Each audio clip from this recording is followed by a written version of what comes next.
How's it going, gamers? This is John with Gamester81.com, and in this episode I'm going to review a fairly hard to find game for the Atari 2600. Now, I certainly wouldn't say it's the rarest game. In fact, it is not the rarest game for the system.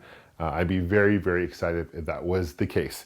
But this is a very rare game for the Atari 2600, and the main reason that is because the history. Not because it's a great game, in fact it's not a very good game, but because the history and the backstory behind Chase the Chuck Wagon. So before I show you the gameplay footage and show you how to play Chase the Chuck Wagon, I do want to explain a brief history. This game came out in 1983 by Spectravision. So what happened was in the early 80s, Purina Dog Food, of all companies, they wanted to reach out and create a video game based on Chase, their dog, who was a mascot in their commercials through the 70s and 80s. And in the commercials, they had Chase running after the Chuck Wagon for Purina Dog Food. And so they had a great idea, supposedly, to reach out to Spectravision to create this game. This game was developed in 3 days by Spectravision, so they didn't put too much time into this game. And the only way to pick up Chase the Chuck Wagon was to purchase Purina Dog Food and cut out the proof of purchases and mail them into Spectravision, and they would actually send you the game. Now, the game initially would come with a nice glossy box. The instructions, I don't have those. Those games actually goes for a lot of money.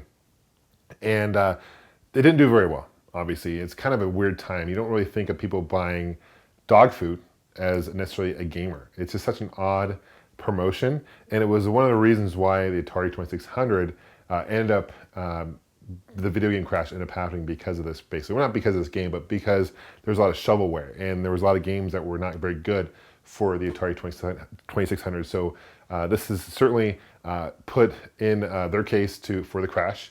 It didn't cause the video game crash, but it certainly didn't help the cause either for video games necessarily. The unsold copies, which were a lot, were destroyed. Very similar to E.T. When that was released, they destroyed and buried a lot of those E.T. cards for the Atari 2600. Same is true with Chase the Chuck Wagon. So the only ones that are floating around now are the ones that people actually took their time and cut out proof of purchases for their dog food and mailed it in. So it is a sought-after game. I'd say loose carts can go for anywhere from low end, from $40 upwards to $100 or plus dollars, where if you find one complete in box, you're looking at spending easily $300 to $500 for this game. Thanks for watching, guys. Let me know what you guys think of the gameplay. I appreciate you guys subscribing, and let's take a closer look. Chase the Chuck Wagon is a very simple game to pick up and play. To start the game, it's very unusual. Unlike most Atari 2600 titles, where you hit reset to start the game, you actually hit select option to start the game. There are several difficulties, and the object of Chase the Chuck Wagon is you are Chucky, the dog in the middle, and it's a maze game. You're supposed to escape the maze, figure out the maze, and head to the very top of the screen where the Chuck Wagon is awaiting for you. For those who are unaware of what a Chuck Wagon is, it's a wagon used during the prairie times, and it stores food. So you're supposed to capture food. At the end of each maze, which there are 4 in the game, there's a reward title where they drop food to Chucky. Now, I'm not sure why they're throwing food to Chucky. It doesn't seem very fair. He's working all this time to get to the Chuck Wagon, and they're throwing food at him. But you're supposed to time it just right, and I just did terrible there. But if you time it just right, where it either drops on the left or right side of you, and where you run into the food while it's dropping, you get an additional 100 points. This is a timed game. Depending on the difficulty, you start with 60 seconds or 30 seconds. 30 seconds is very difficult. Once the time exhausts and you don't go to the Chuck Wagon, you lose life. You have 3 Chuckies. And there's flying objects. There's a bone right here. The previous screen was a flying dog.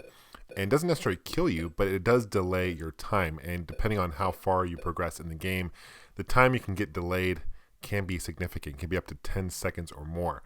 Initially on the easier levels, it's several seconds, not a big deal. There is a guy chasing after Chucky. I'm not quite sure what this is about.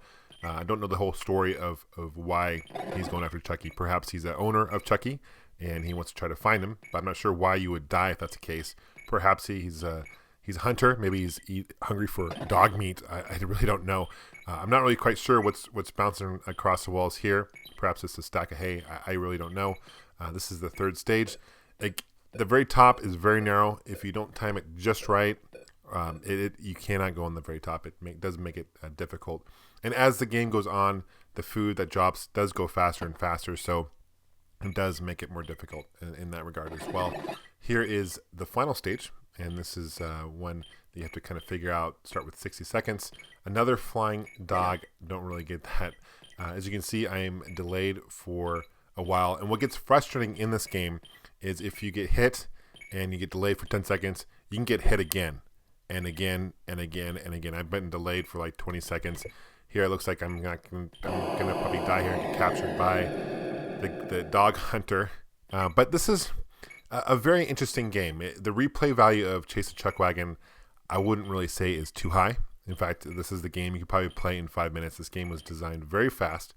It was a promotional item that I guess Ralston Purina, which is a company that makes Purina dog chow, they wanted to tie it in with video games, and obviously it didn't work. I'm not quite sure how many of these cartridges are still floating around.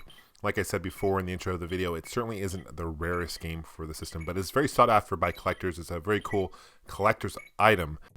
In conclusion, I would say this game is a pile of dog shit. Thanks for watching. I'll see you soon, and happy gaming. Take care.